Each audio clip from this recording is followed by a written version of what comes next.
Welcome, my dear learners. Let's start exploring, let's start learning. Welcome to the world of exploration. Welcome to the world of knowledge. Alright, let's start off with the units. So we'll be covering about 10 units in this paper. That is paper number 2, English syllabus of UGC NET. And here are the 10 units. So the first unit would be covering drama, the second unit would be dealing with poetry, the third unit would be dealing with fiction with short story, the fourth unit would be covering non-fictional prose, and the fifth unit would be covering English language, the basic concepts, the pedagogy, the theories, English in use, the vocab, right? So all these things would be covered in unit number 5. Then in unit number 6, we will be talking about English in India. The evolution of English, the history, the features, the salient features, right? We would be covering all that. Then in the 7th unit, we will be talking about cultural studies. In the 8th unit, we will be dealing with literary criticism. In 9th unit, we will be talking about literary theory post-World War II. And in the 10th one, we will be talking about research methods and materials in English. Clear? I hope it's clear. Then moving on to the next slide, that is the second slide, we get to see that there are two papers. Clear? Paper 1 and paper number 2. Number of questions, please remember that in paper number 1, there are 50 questions that would be asked, right? There are 50 questions that would be allotted and you need to answer 50 questions in paper number 1.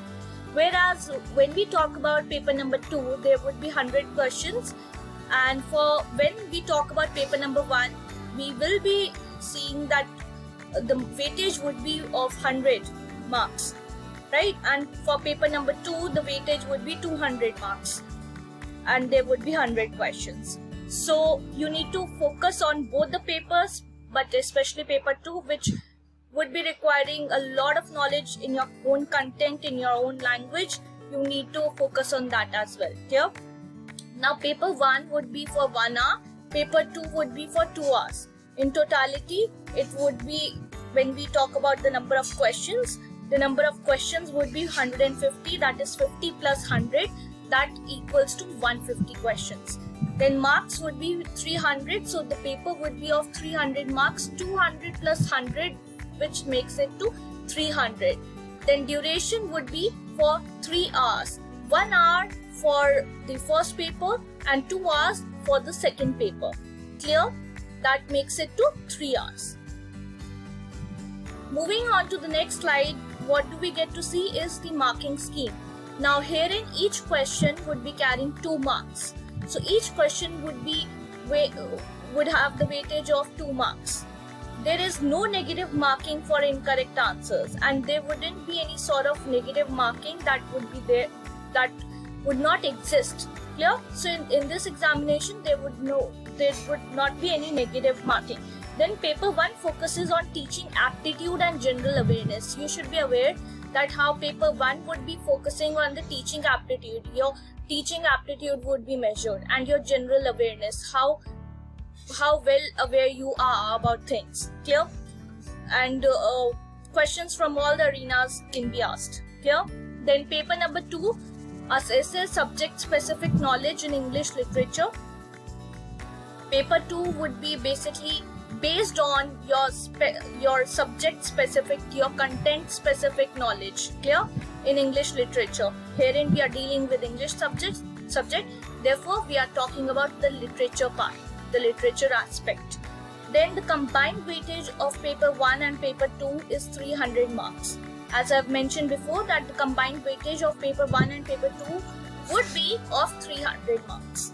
Then the total duration of the UGC NET exam is 3 hours, that is equivalent to 180 hours. Clear? The total duration of the UGC NET English exam is 3 hours, 2 hours plus 1 hour. For 2 hours for the second paper, 1 hour for the first paper, that makes it to 3 hours, that makes it to 180 minutes. Clear? Then this is the recommendation that has been made, that which all books or resource materials you should refer to. So here's the list.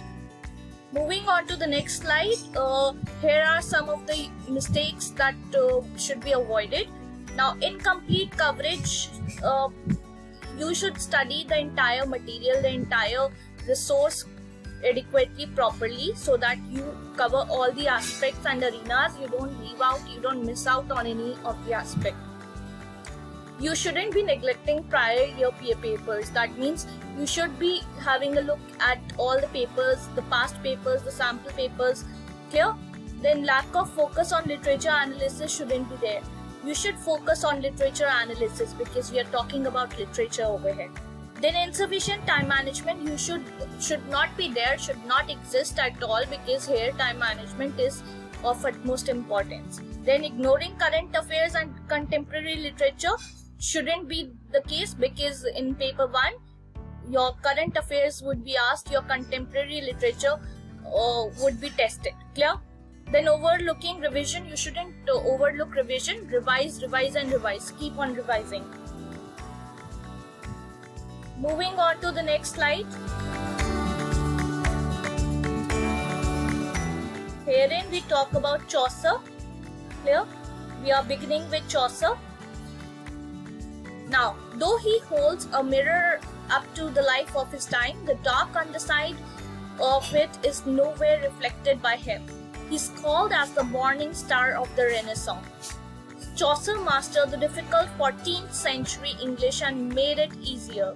Chaucer is also referred to as the father, or is also called as the father of the English poetry. Very, very, very important.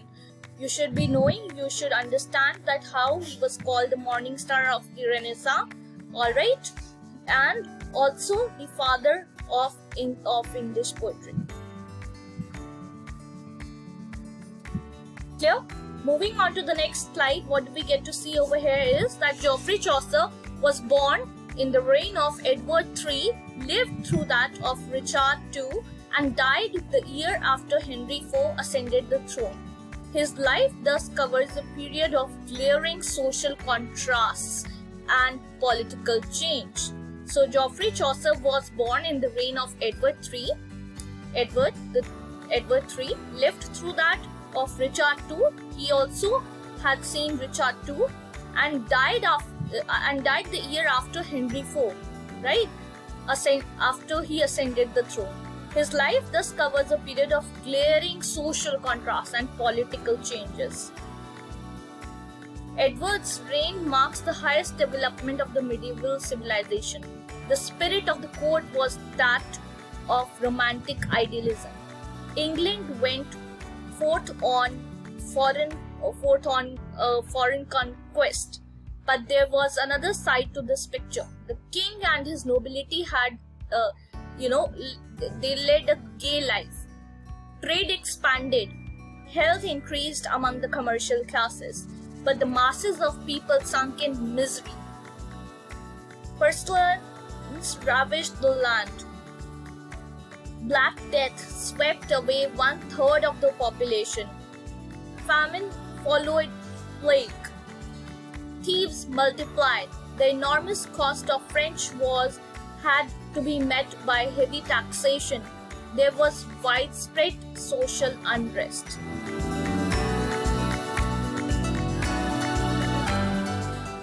Constitutional conflicts between the king and his subjects resulted in the endless discord and confusion.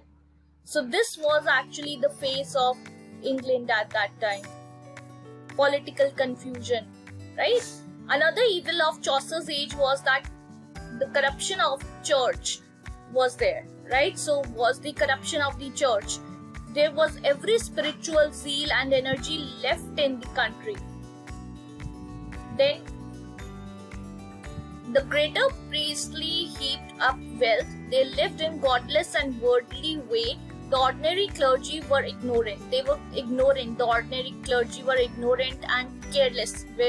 Whereas they shouldn't be ignorant and careless. But when we are talking about the clergy, they were ignorant. They were careless.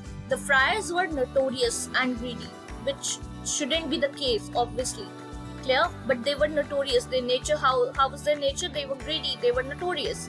It was at this point John Wycliffe, the morning star of Reformation, started his work. Again, very, very important. Wycliffe, when we talk about Wycliffe, the morning star, or he was known as the morning star of Reformation, started his work. He is an earnest man. He gave the best of his life for reviving spiritual Christianity. He wrote religious pamphlets. He sent his poor priests for, far and wide with the message of the gospel. He produced a complete version of the Bible. Clear?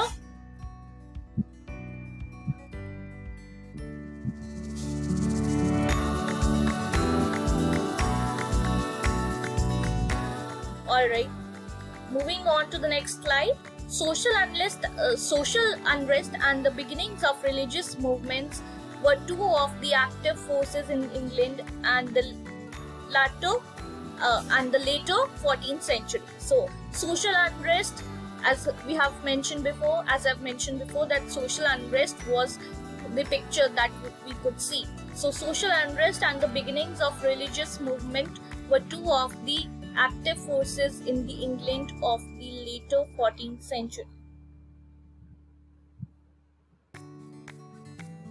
A third influence came from the New Learning. The spirit of New Learning had arisen in Italy, chiefly from a renewed study of the literature of classical antiquity. The leaders of the Great Revival were the two Italian writers, Petrarch and Boccaccio. Clear? Boccaccio. It was through their work influence of humanism passed into England. So it was through their work. Who are we talking to? Who are we referring to? Petrarch and Boccaccio. That it was through their work and influence of humanism that passed into England. Its effect was shown in the quickened sense of beauty, delight in life, and the free secular spirit. They began to appear in our literature. Then we talk about Chaucer's literary career, how it was divided into three periods: his French, his Italian, and his English period. His early work was done on French models. He translated Roman de la Rose. He wrote an allegory on the death of Blanche, John of Gaunt's wife, called the then Italian and his English period. His early work was done on French models. He translated Roman de la Rose. He wrote an allegory on the death of Blanche, John of Gaunt's wife, called the Book of Duchess. As a result of his visits to Italy, French influences disappeared, Italian influences took their place. He wrote The House of Fame and Troilus and Cressida. He wrote an unfinished legend of good women. Finally, he became English. It means instead of being imitative, he becomes independent, relying upon himself. To this period belong the minor poems and the Canterbury Tales. It is Chaucer's most characteristic work. The Canterbury Tales is a collection of stories. Pilgrimages were very popular in the 14th century, if we talk about the 14th century. The shrine of the murdered Saint Thomas Becket at Canterbury is one of the favorite expeditions. Moving on to the next slide, a number of pilgrims on the eve of their departure meet at the Tabard Inn in Southwark. Chaucer is also there on the same errand. The jolly host of the Tabard, Harry Bailey, gives a hearty welcome to the pilgrims.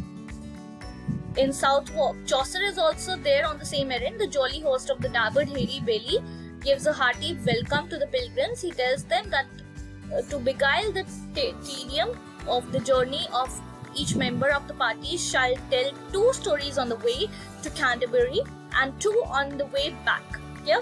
Those who tell best stories will be given free supper after their return to the Tabard Inn. The suggestion is applauded, and Canterbury Tales is the result. In the prologue, Chaucer introduces his fellow pilgrims. The military profession is represented by a knight, a squire, and a yeoman. The ecclesiastical by a prioress, a nun, a monk, a friar, a summoner, a pardoner, a poor parson, and a clerk of Oxford